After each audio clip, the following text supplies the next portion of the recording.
কষ্ট করে একটা শাশুড়ি তার ছেলেকে মানুষ করে বড় করে, কিন্তু শাশুড়ি মা ছেলেটা আপনার কাছেই থাকে। ঠিক একই রকম কষ্ট করে একটা মেয়েকে তার বাবা মা লালন পালন করে, এমনকি আপনার বাড়িতে চাকরানির মতো পাঠাইয়া দেয়, আপনার ঘরের সমস্ত কাজ করান, আপনার ছেলের সমস্ত সেবা করে, এমনকি আপনাদেরও। অথচ স্বামীর ভালোবাসা, স্বামীর সম্মান, স্বামীর মায়া, এটাই একটা নারীর সকল ভরসা থাকে। এবং আপনার এক মাকে ছেড়ে আরেক মার কাছে আসে, এবং সেই মায়েদের অবস্থাই যদি এরকম পলাশের মায়ের মতন হয়, তাহলে নারীরা কতটা অসহায় এবং কোন পর্যায়ে আছে একবার চিন্তা করে দেখছেন?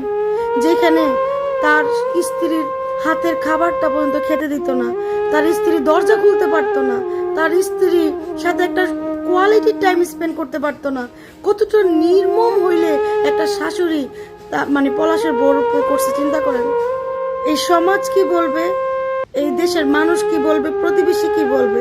শুধু এই কথা চিন্তা করে হাজার অত্যাচার সহ্য করে হাজারো নারী স্বামীর সংসার, শ্বশুর শাশুড়ির নির্যাতন সহ্য করে সংসারটা করে যাচ্ছে। তার মানে এ নয় যে সেই মেয়েটা দুর্বল। আমি বুঝি না ওই সমস্ত শাশুড়িরা যারা নিজেও একসময় ছেলের বউ ছিল এবং নিজেরা শাশুড়ি দ্বারা এরকম নির্যাতিত ছিল, তারা কি করে ছেলের বউদের উপর অত্যাচার করে। একটা পুরুষ কতটা মানসিক যন্ত্রণা মানে জীবন কাটালে সে নিজের জীবন কেড়ে নিতে বাধ্য হয়। মাকেও কষ্ট দিল না, স্ত্রীকে কষ্ট দিল না, দুইজন কি ভালোবাসতো, অসম্ভব রূপে ভালোবাসতো পলাশ, অথচ হেরে গেল তাদের এই ভালোবাসার কাছে। হাই রে, এখন শাশুড়ি মা আপনি ইচ্ছা মতন মানে কর্তৃত্ব দেখাইয়েন, এটাই বুঝাইলো মা তোমার সকল কর্তৃত্ব, তোমার ভালোবাসা আমার জীবন কেড়ে নিল।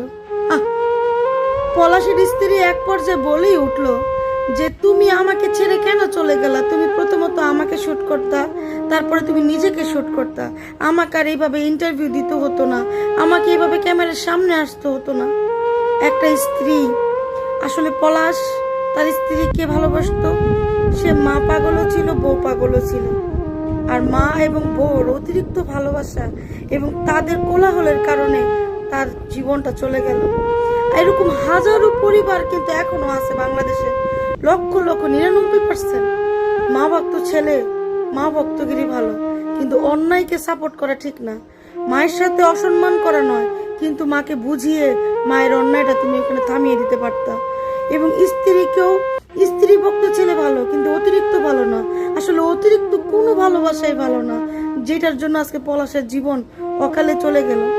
তাই দয়া করে প্রত্যেকটা শাশুড়িদেরকে একটাই উদ্দেশ্য করে বলতেছি, এত মা ভক্ত ভালো না। ছেলেরা আপনাদেরকে ভালোবাসে বললেই যে আপনি আপনার ছেলের উপরে সমস্ত কর্তৃত্ব করবেন, কেন ভুলে যান? আপনি যখন পরের সংসার আসছিলেন, স্বামীর উপর আপনারও অনেক অধিকার ছিল, তাই ছেলেদের উপরে এত কর্তৃত্ব দেখায়েন না, তাকে তার দায়িত্ব বুঝায়েন, স্ত্রীর প্রতি কর্তব্য বুঝায়েন। এটাই একটা প্রকৃত মায়ের উদ্দেশ্য এবং একটা প্রকৃত মায়ের কাজ, সফল কাজ, ঠিক আছে?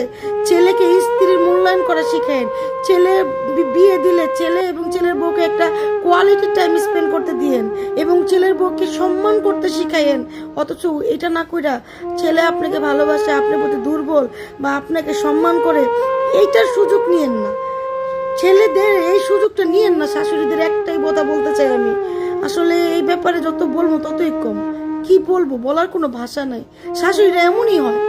এই সমস্ত মা ভক্ত ছেলেদের জন্য পৃথিবীতে 90% পরিবারে আপনার ছেলের বউরা নির্যাতিত ছেলেদের দ্বারা। পরিবার ভক্ত, মা ভক্ত, মাকে ভালোবাসো ঠিক আছে, মায়ের যতটুকু সম্মান তাকে অবশ্যই দিবা, তাকে অবশ্যই ভালোবাসবা, কিন্তু স্ত্রী যে তোমার অর্ধাঙ্গিনী, তার প্রতি যে তোমার একটা কর্তব্য, দায়িত্ব, 90% ছেলেরা এই মা ভক্তগিরির কারণে ভুলা যায়, ভুলতে বাধ্য হয়।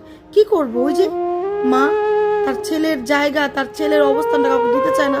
সেই সমস্ত মা মানে ছেলেদেরকে আঁচলে বেঁধে রাখা মাদেরকে বলতে চাই, ছেলেদেরকে বিয়ে করেন না।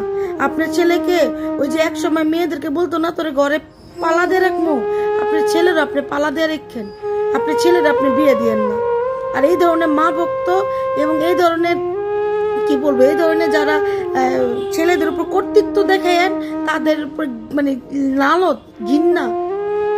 আসলে পলাশের এই যে ঘটনাটা ঘটলো, এটা শুধু পলাশের সংসারের জন্য না, এটা শুধু পলাশের জীবন না, এটা বাংলাদেশে 90% সংসারের ঘটনা। আজকে পলাশে চলে গেল, মা এবং বউ দুজনকে স্পেস দিয়ে তাদের ভালোবাসার বলি হলো। এরকম 90% পলাশ এবং 90% সুস্মিতা ঘরে ঘরে আছে, এই শাশুড়িদের দ্বারা নির্যাতিত, অবহেলিত, লাঞ্ছিত। আপনাদের প্রতি ঘৃণা আসে, আপনারা ঘরের কর্তা হয়ে যান। আরেকটা কথা বলি, যেই সংসারে পুরুষের চাইতে নারীর কর্তৃত্ব বেশি এবং ক্ষমতা বেশি, ওই সংসারে কখনো মেয়েকে বিয়েই দিবেন না, এটা সত্যি কথা। আর সবচেয়ে বড় কথা হলো, যে সমস্ত ছেলেরা মা পাগল, মা ভক্ত এবং মায়ের অন্যায়গুলোকে মনে করেন, তারা অন্যায়গুলোকে অন্যায় মনে করে না, ওই সমস্ত ছেলেকে বিয়েই করবেন না। আজকে এই পর্যন্ত। তিতা লাগলো, কথাটা বাস্তব।